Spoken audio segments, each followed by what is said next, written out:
ওম নমো ভগবতে বাসুদেবায় নমঃ। শ্রীমদ্ ভগবদ গীতা প্রথম অধ্যায়। অর্জুন বিষাদ্য। ধৃতরাষ্ট্র কহিলেন, ধর্মক্ষেত্রে কুরুক্ষেত্রে চলিল যে রণ, কি করিল মোর পুত্র পাণ্ডপুত্রগণ। ব্যাখ্যা। ধৃতরাষ্ট্র বলিলেন, হে সঞ্জয়, ধর্মক্ষেত্রে কুরুক্ষেত্রে আমার পুত্রগণ ও পাণ্ডর পুত্রগণ যুদ্ধের জন্য সমবেত হইয়া কি করিলেন। টিকা। কুরুক্ষেত্র ইহা ছিল দেবতাদের যোগ্য স্থান। দ্রাপর যুগে কুরু নামে এক রাজা ছিলেন। তিনি এই স্থানে তপস্যা করিয়া বর লাভ করিয়াছিলেন। তারপর হইতে এই স্থানের নাম হইল কুরুক্ষেত্র। ধর্মক্ষেত্র। কুরুক্ষেত্র শ্রেষ্ঠ তীর্থস্থান, এই জন্য ইহা ধর্মক্ষেত্র। সঞ্জয় কহিলেন, পাণ্ডবদের সৈন্যব্যূহ দেখিয়া রাজন আশ্চর্য সমীপে গিয়া কন দুর্যোধন। আচার্য দেখুন ব্যূহ পাণ্ডব সেনার, রয়েছে দ্রুপদ পুত্র শিষ্য আপনার। হেথা আছে বীর সব ভীমার্জুন মতো, সার্থকী বিরাট আর দ্রৌপদী যত। ধৃষ্টকেতু কাশীরাজ আর চেকিতান, পুরুজিৎ কুন্তিভোজ শৈব বীর্যবান। সঞ্জয় বলিলেন, তখন রাজা দুর্যোধন পাণ্ডব সেনাদিগকে ব্যূহাকারে সজ্জিত দেখিয়া দ্রোণাচার্যের নিকট গিয়া বলিলেন, গুরুদেব, আপনার ধীমান শিষ্য দ্রুপদ পুত্র কর্তৃক ব্যূহবদ্ধ পাণ্ডবদিগের এই বিশাল সৈন্যদল দেখুন। এই সৈন্যদলে ভীমার্জুনের সমান বীরগণ আছেন, সার্থকী বিরাট ও বীর দ্রুপদ আছেন। এই সৈন্যদলে ধৃষ্টকেতু চেকিতান বীর কাশীরাজ কুন্তিভোজ পুরুজিৎ ও নরশ্রেষ্ঠ শৈব আছেন। যুধামন্যু উত্তমৌজা অভিমন্যু বীর, মহাবলশালী যত পুত্র দ্রৌপদীর। আমাদের পক্ষে যারা মহাধনুর্ধর, শুনুন তাদের নাম বলি দ্বিজবর। আপনিও ভীষ্ম রণজয়ী কৃপকর্ণ, অশ্বত্থামা সোমদত্ত তনয় বিকর্ণ।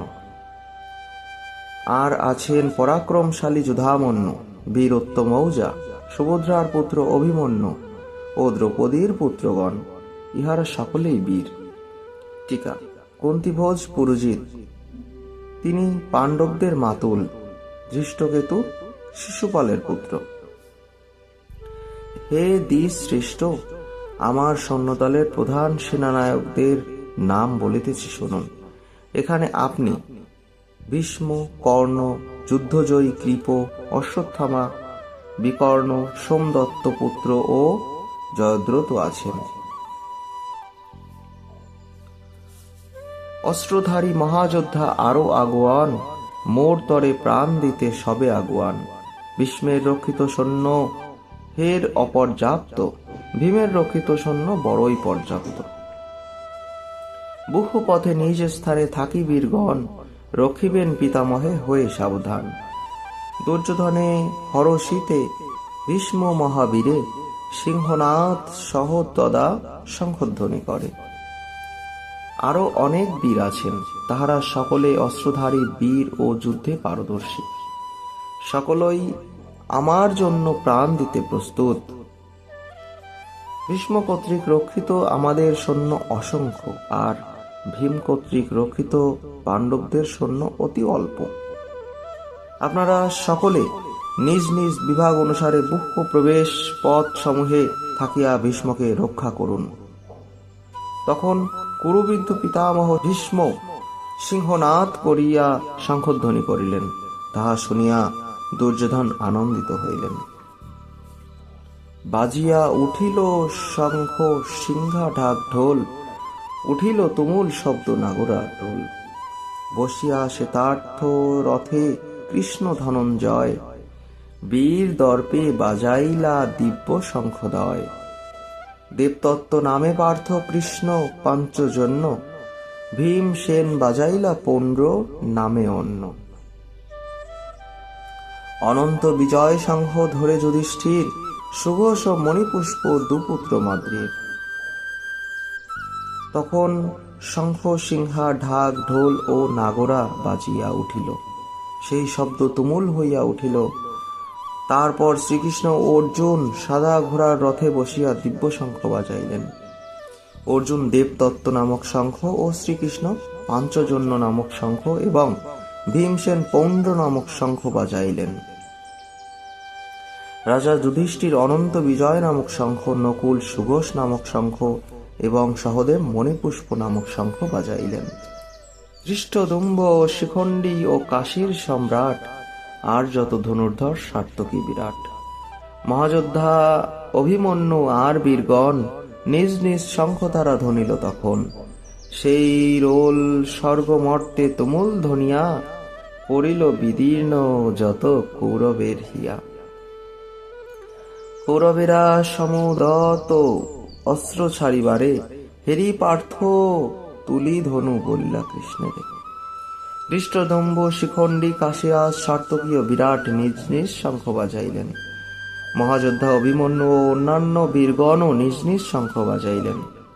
সেই তুমুল শব্দে কৌরবদের প্রাণ বিদীর্ণ করিতে লাগিল। কৌরবগণকে যুদ্ধের জন্য উদ্যত দেখিয়া অর্জুন ধনু তুলিয়া শ্রীকৃষ্ণকে বলিলেন। অর্জুন কহিলেন, শোনো কৃষ্ণ, তব প্রতি কহিনু বচন, সেনাদয় মাঝি রথ করো সংস্থাপন। দেখিল এই কে আজ অবস্থিত রণে, করিতে হইবে যুদ্ধ কাহাদের সনে। দেখিব কাহারা এই যুদ্ধ ইচ্ছা করে, দুষ্টমতি দুর্জনেরে প্রিয় সাধিবারে। সঞ্জয় কহিলেন, ঋষিকেশ শুনিলেন অর্জুন বচন, যথাস্থানে রাখি রথ অর্জুনের কন। অর্জুন বলিলেন, উভয় পক্ষের সেনার মধ্যে আমার রথ স্থাপন কর। কাহাদের সহিত আমাকে যুদ্ধ করিতে হইবে তাহা দেখিয়া লই। আর যাহারা দুষ্টমতি দুর্যোধনের মঙ্গল সাধন করিতে আসিয়াছে, তাহাদিগকেও দেখিব।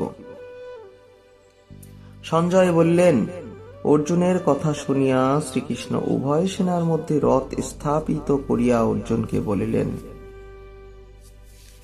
দেখো পার্থ নিরখিয়া, দেখো এই ঘন, ভীষ্ম, দ্রোণ, কর্ণ আদি কুরু যোদ্ধাগণ, গুরুজন, সহোদর আর পিতামহ, মাতুল, শ্বশুর, মিত্র, পুত্র, পৌত্র সহ বিপক্ষে হেরিয়া সব আত্মীয় স্বজন, দয়াযুক্ত মনে পার্থ বলিলেন বচন। অর্জুন কহিলেন, যুদ্ধার্থী হেরিয়া কৃষ্ণ আত্মীয় সকল, বিশুষ্ক বদন মোর শরীর বিকল। শ্রীকৃষ্ণ বলিলেন, হে অর্জুন, ভীষ্ম, দ্রোণ, কর্ণ প্রভৃতি কুরুপক্ষীয় যোদ্ধাগণকে চাহিয়া দেখ।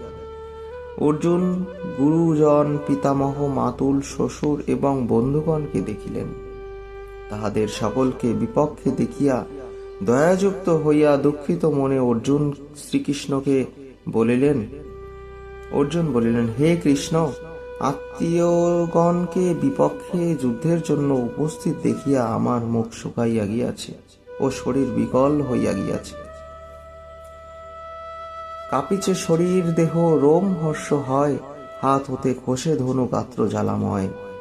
স্থির রতে নাহি পারি, ঘুরে যেন মন, দেখি বিপরীত কৃষ্ণ সকল লক্ষণ। মারিয়া স্বজন গণেশ শ্রেয় নাহি রণে, চাহিনা বিজয় কৃষ্ণ রাজ্য সুখ ধনে। কি হবে গোবিন্দ বলো রাজ্য ভোগ প্রাণে, যাদের কারণে ইহা করি আঙ্কিচনে। আমার শরীর কাঁপিতেছে ও রোম হর্ষ হইতেছে, আমার হাত হইতে ধনু খসিয়া পড়িতেছে, গা জ্বলিতেছে। হে কৃষ্ণ, আমার মাথা ঘুরিতেছে, এই সব বিপরীত লক্ষণ দেখিতেছি। আমি সবই বিপরীত লক্ষণ দেখিতেছি। আত্মীয়গণকে মারিয়া মঙ্গল হইবে না। হে কৃষ্ণ, আমি জয় চাই না এবং রাজ্য সুখ ধনও চাই না। যাহাদের জন্য রাজ্য ভোগ ও প্রাণ, সেই আত্মীয়গণকে মারিয়া কি হইবে বলো। সেই গুরু, পিতামহ, পুত্রাদি স্বজন উপস্থিত দিতে রণে প্রাণ বিসর্জন। মাতুল, শ্বশুর, পৌত্র, শালকাদি যত, হত হই পারিব না করিতে নিহত। ত্রিভুবন লভিলেও কি হইবে ফল, ভাত্র রাষ্ট্রগণে বোধি কোথা শান্তি বল। আততায়ী বটে ওরা, তবু তো বান্ধব, জ্ঞাতি বোধি সুখী কবু হব কি মাধব। গুরু, পিতামহ, ভীষ্ম ও আত্মীয়গণ সকলে যুদ্ধে প্রাণ বিসর্জন দিতে উপস্থিত হইয়াছেন। মাতুল, শ্বশুর, শালকাদি সকলে প্রাণ দিতে আসিয়াছেন। তাহারা আমাদের মারুক, আপত্তি নাই, কিন্তু আমি তাহাদিগকে মারিতে পারিব না। তাহাদিগকে বধ করিয়া ত্রিভুবন লাভ করিলেও কোনো ফল হইবে না। কৌরবগণকে বধ করিয়া বিন্দুমাত্র শান্তি হইবে না। আততায়ী হইলেও তাহারা আপনজন জ্ঞাতি। হে কৃষ্ণ, জ্ঞাতিগণকে বধ করিয়া আমি সুখী হইতে পারিব কি? লোভে অভিভূত ওরা করে না চিন্তন, মিত্রদ্রোহে কুলক্ষয়ে পাপ যে ভীষণ। আমরা তো জানি এই কুলক্ষয়ী রণ, বিরত কেন না হব বল জনার্দন।